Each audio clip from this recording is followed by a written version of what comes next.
रहीम नाज़रीन अस्सलाम वालेकुम, मैं हूं इमरान वसीम।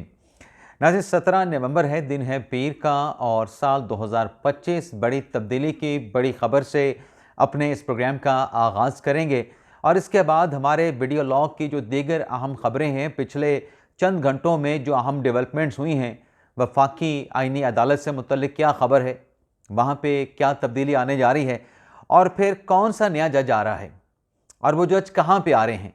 जस्टिस जमाल खान मंदुखेल को कौन सा फैसला देना महंगा पड़ गया और फिर जो सोशल मीडिया पे एक प्रोपोगंडे हुआ कि जस्टिस मोहम्मद अली मज़हर जो हैं वो कोई लॉबिंग कर रहे हैं, तो वो लॉबिंग क्या थी, लॉबिंग की खबर की हकीकत क्या है और फिर उसका आउटकम क्या निकला है, किसको माफ़ी मांगनी चाहिए, किसको माफ़ी नहीं मांगनी चाहिए। कुछ और भी अहम हैपनिंग्स हैं, उनकी तफसीलात पर भी आगे चल के आप नाज़रीन के साथ हम तफसीलात शेयर करेंगे। लेकिन प्रोग्राम का आगाज़ करने से पहले आपसे दरख्वास्त करेंगे कि चैनल को सब्सक्राइब कर लें, बेल आइकॉन का बटन प्रेस करें, वीडियो पसंद आए तो इसे लाइक और शेयर ज़रूर कीजिएगा। तो नाज़रीन, तब्दीली की खबर यह है कि जो पाकिस्तान पीपल्स पार्टी की जानिब से आज़ाद कश्मीर के वज़ीर आज़म चौधरी अनवारुल हक के ख़िलाफ़ जो अदम एतमाद की तहरीक जमा करवाई गई थी, आज आज़ाद कश्मीर की असम्बली ने अनवारुल हक के ख़िलाफ़ तहरीक अदम एतमाद को कामयाब बना दिया है। यानी अपने वज़ीर आज़म पर आज़ाद कश्मीर की असम्बली ने अदम एतमाद कर दिया है और उन्हें उनके ओहदे से हटा दिया गया है। और इसके बाद ऐवान ने अपने नए नामज़द वज़ीर आज़म फैसल मुमताज़ राठौर को 36 वोटों के साथ अपना नया वज़ीर आज़म मुंतखब कर लिया है। अब फैसल मुमताज़ राठौर साहब वज़ीर आज़म तो बन गए हैं, लेकिन जो सदर हैं आज़ाद कश्मीर के बैरिस्टर सुल्तान, वो नए वज़ीर आज़म से हलफ नहीं लेने जा रहे। इसकी वजह क्या बताई गई है? इसकी वजह ये बताई गई है कि जो सदर साहब हैं आज़ाद कश्मीर के, वो अलील हैं। पिछले कुछ अरसे से अलालत के बायस वो मुज़फ़्फ़राबाद नहीं आ रहे हैं, तो उनकी जगह पे जो स्पीकर आज़ाद कश्मीर असम्बली हैं, वो ऐवान के जो नए कायदे ऐवान हैं, उनसे उनके ओहदे का आज़ाद कश्मीर के नए वज़ीर आज़म का हलफ लेंगे। तो तब्दीली की खबर तो नाज़रीन ये है, लेकिन कुछ और भी तब्दीली से जुड़ी खबरें हैं। पहले तो नाज़रीन आपको ये बता दें कि अलीमा खान साहबा जो मफरूर हैं, बार बार अदालत के अहकामात के बावजूद पेश नहीं हो रही, तो ATC अदालत रावलपिंडी ने एक तो आज नया हुक्म यह सादिर फरमाया है कि जो इस्लामाबाद के चेयरमैन CDA हैं और जो चीफ कमिश्नर इस्लामाबाद हैं, उनको नोटिस कर दिया है कि आप अदालती अहकामात की तामील नहीं कर रहे हैं। उन्हें नोटिस करके अदालत ने समन कर लिया है और साथ में हुक्म यह भी दिया है कि अलीमा खान साहबा इस्लामाबाद आती हैं, इस्लामाबाद में घूमती फिरती हैं, मुख्तलिफ जगहों पर देखी जाती हैं, मीडिया के साथ गुफ्तगू करती हैं, लेकिन जो उनकी गिरफ्तारी के अहकामात हैं, इस्लामाबाद की इंतज़ामिया की जानिब से उन अहकामात की अदूली की जाती है। तो 20 नवंबर को इस्लामाबाद की इंतज़ामिया को तलब कर लिया गया है रावलपिंडी की ATC कोर्ट में। लेकिन पंजाब हुकूमत ने जो अलीमा खान साहबा की सल्तनत के यानी उनके एहसासों की जो रिपोर्ट पेश की है, वो भी नाज़रीन बड़ी हैरान कुन है। क्यों हैरान कुन है? तफसील नाज़रीन ये है कि अलीमा खान साहबा तो आज भी पेश नहीं हुई। अदालत ने उनके अरेस्ट वारंट आज भी बरकरार रखे हैं, लेकिन पता ये चला है कि पंजाब के 4 अजला में अलीमा खान साहबा की 338 कनाल अराजी है। भक्कर में 51 कनाल उनकी अराजी है। लाहौर के 2 मौज़ूआत में, एक मौज़े में मियाँ मीर में 1 कनाल 4 मरले, दूसरे मौज़े में 1 कनाल प्रॉपर्टी है नूरपुर मौज़े में, जबकि मियाँ वाली में 217 कनाल अराजी है और शेखुपुरा में 4 कनाल और 13 मरले अराजी है। और इसके साथ साथ अब तक प्रोसिक्यूटर की रिपोर्ट के मुताबिक अलीमा खान साहबा के 15 अकाउंट जो है वो फ्रीज किए जा चुके हैं। कितने? 15 अकाउंट।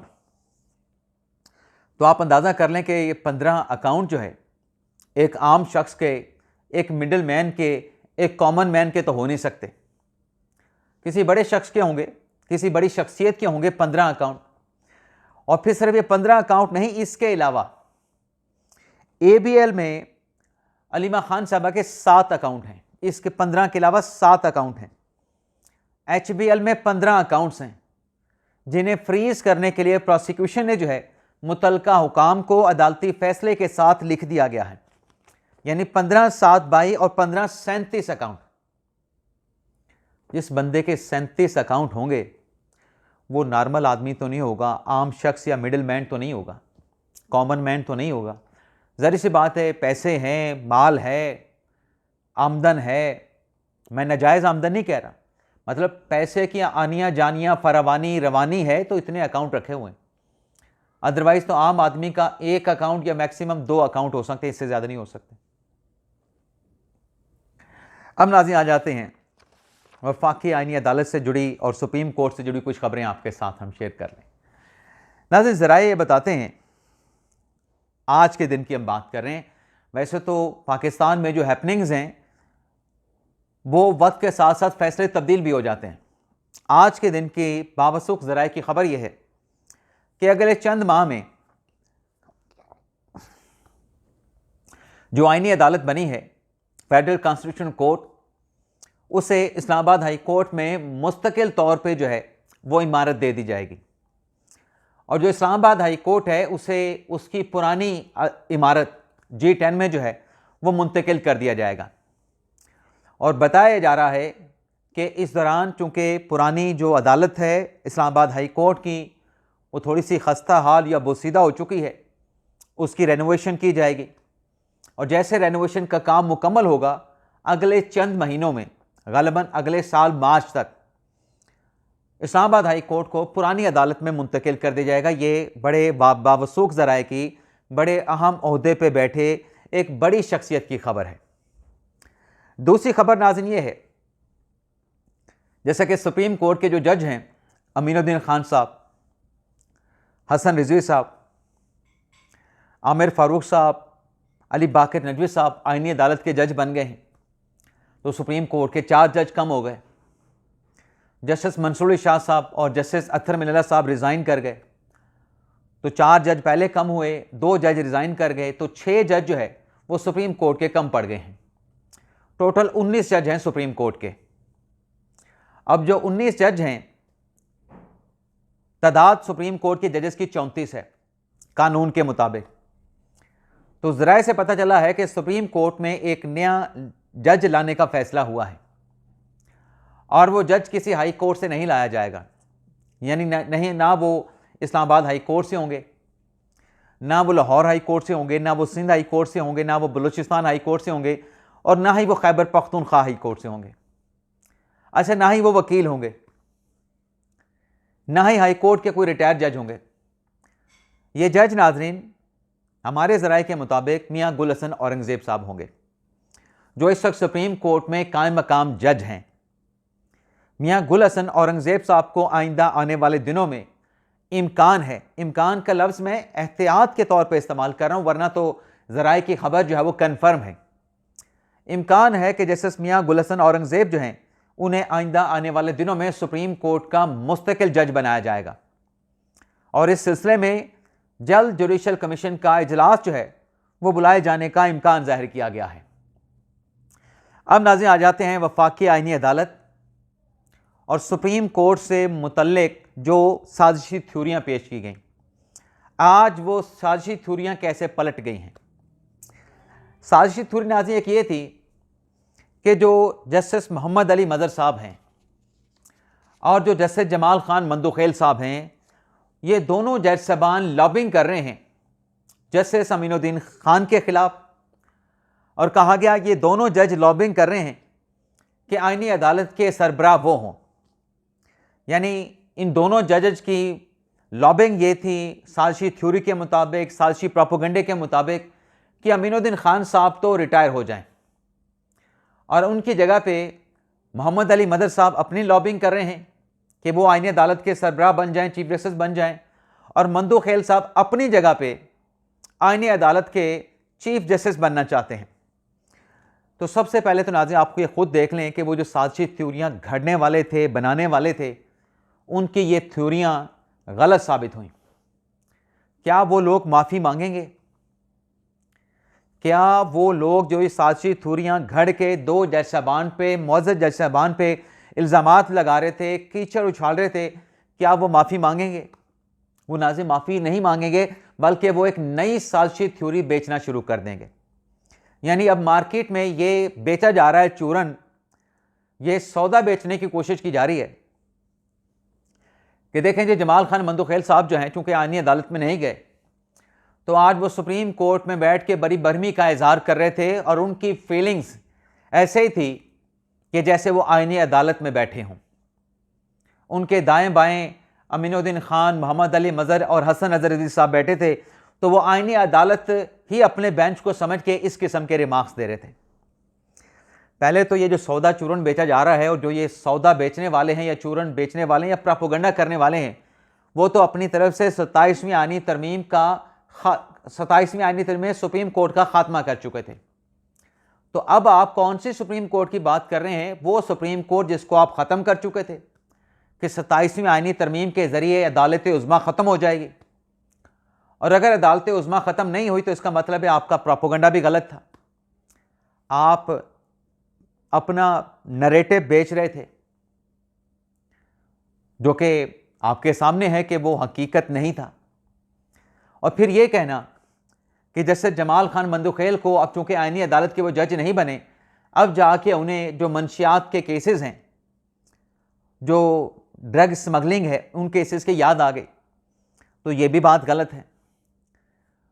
सुप्रीम कोर्ट में तो ड्रग्स के केसेस बहुत अरसे से चले आ रहे हैं, लेकिन अगर आप रिपोर्टिंग नहीं करते थे तो वो अलग बात है।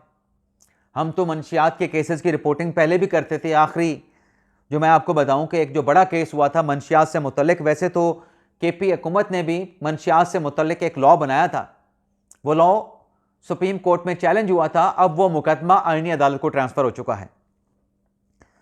लेकिन मुझे याद है कि एक बड़ा अहम केस आया था जिसमें जस्टिस नईम अख्तर अफगान साहब ने रिमार्क्स दिए थे कि बॉर्डर एरियाज में अब जो ड्रग्स की स्मगलिंग है वो ड्रोन के जरिए भी होती है, और उस केस में कुछ पुलिस एहलकार भी मुलविस थे। और नईम अख्तर अफगान साहब ने कहा था कि ड्रोन के जरिए जो ड्रग्स हैं वो बॉर्डर के उस पार पहुंचाई जाती हैं, उस पार गिरा दी जाती हैं, बजाय इसके कि लोग खुद लेके स्मगल करें। ड्रोन के जरिए अच्छी खासी बड़ी मिकदार में अब स्मगलिंग बॉर्डर के एक पार से दूसरी पार जो है भिजवा दी जाती है। लेकिन आपने चूंकि पहले कवर किया नहीं, आपको आज पता चला। और फिर यह भी सवाल उठाया गया, नई साजिशी थ्योरी रचाई गई या बेची गई कि देखें आईनी अदालत में ये पार्क्स वाला केस लगा हुआ है जी, आईनी अदालत में एक यूनिवर्सिटी के चांसलर का केस लगा हुआ है, आईनी अदालत में ये केस क्यों लगे हैं, ये तो सुप्रीम कोर्ट में चलने चाहिए थे। भाई आपने तो सुप्रीम कोर्ट ख़त्म करवा दी, तो फिर आप सुप्रीम कोर्ट में कैसे भिजवा रहे हैं? लेकिन आज ये सारी बातें करने से पहले, ये नया साजिशी सौदा, साजिशी प्रोपेगेंडा बेचने से पहले, काश वो जो एक लिस्ट, कॉज लिस्ट जिसको कहते हैं, वो अगर आप पढ़ लें, और जो आईनी तरमीम है उसको भी अगर आप पढ़ लें, तो उसमें वाज़े लिखा हुआ है कि आईनी अदालत में नाम तो उसका फेडरल कॉन्स्टिट्यूशनल कोर्ट होगा, लेकिन सिर्फ आईनी मुकदमात वहाँ पे नहीं चलेंगे, वहाँ पे अवामी मफाद आमा के मुकदमे भी चलेंगे, अवामी दिलचस्पी के मुकदमात भी चलेंगे। किसी कानून के किसी आर्टिकल, किसी शिक को चैलेंज किया गया है, प्रोवाइजो को चैलेंज किया गया है, उसकी इंटरप्रिटेशन भी, उस लॉ के किसी भी आर्टिकल, सेक्शन, प्रोवाइजो या उसके नीचे बने रूल्स की जो इंटरप्रिटेशन का मामला होगा, जो वायरीज होंगी, अगर चैलेंज होती हैं तो वो भी आईनी अदालत में सुनी जाएंगी। तो ये आपको क्या क्यों नहीं पता? आप फिर ये कैसे बात कर रहे हैं? और फिर वो प्रोपेगेंडा, जैसे मैंने बात की कि मोहम्मद अली मज़हर साहब और मंदोखेल साहब जी लॉबिंग कर रहे थे, आज इनको जो है वो याद आ गई है, जैसे जमाल खान मंदोखेल की। तो जैसे जमाल खान मंदोखेल नाज़रीन जो हैं, क्या वजह बनी? मेरी असेसमेंट क्या है कि क्यों वो आईनी अदालत के जज नहीं बन सके? मोहम्मद अली मज़हर आईनी अदालत के जज क्यों नहीं बन सके? अब ये मेरी खबर नहीं है, मेरी राय है, मेरी राय गलत भी हो सकती है, लेकिन मैं अपनी राय आपके सामने रखते हुए उस ओपिनियन को फैसले की सूरत में आप पे इम्पोज नहीं करूंगा। मुझे ऐसा लगता है कि मंदोखेल साहब, जिन्हें हुकूमती जज के ताने दिए गए 26वीं आईनी तरमीम के बाद, अब तो लोगों को 26वीं आईनी तरमीम भी अच्छी लगने लगी है ना। अब तो लोगों को काजी फाइसा भी अच्छा लगने लगा है कि काजी फाइसा के दौर में जज जो आ रहे थे वो बेहतरीन जज आ रहे थे सुप्रीम कोर्ट में, हाई कोर्ट्स में। ये कौन लोग कह रहे हैं कि 26वीं तरमीम अच्छी थी, काजी फाइसा के जज अच्छे लगाए गए? ये वो लोग कह रहे हैं जो उनके खिलाफ प्रोपेगेंडा करते थे। भला हो 27वीं आईनी तरमीम का। अब 27वीं आईनी तरमीम को देख के लोग सच मानना शुरू हो गए। जो प्रोपेगेंडा करते थे वो अब हकीकत का इदराक करना शुरू हो गए, हकीकत को एडमिट करना शुरू हो गए। मुझे ऐसा लगता है कि मंदू खेल साहब ने जो मखसूस नशिस्तों के केस में, जो मिलिट्री कोर्ट केस में जो फैसले दिए हैं, क्योंकि हुकूमत के खिलाफ दिए हैं, शायद इस वजह से आईनी कोर्ट में उनको नहीं ले जाया गया। मोहम्मद अली मदद साहब को ना ले जाने की वजह यह हो सकती है कि यही अफरीद साहब को कहा गया कि आप 65 साल पूरे करें, 2030 तक चीफ जस्टिस रहें, उन्होंने इनकार किया। तो फिर शायद मोहम्मद अली मदद साहब को हुकूमत जो है वो इसी वजह से आईनी अदालत नहीं लेके गई। इजाज़त चाहते नाज़रीन, अल्लाह हाफिज़। पाकिस्तान जिंदाबाद।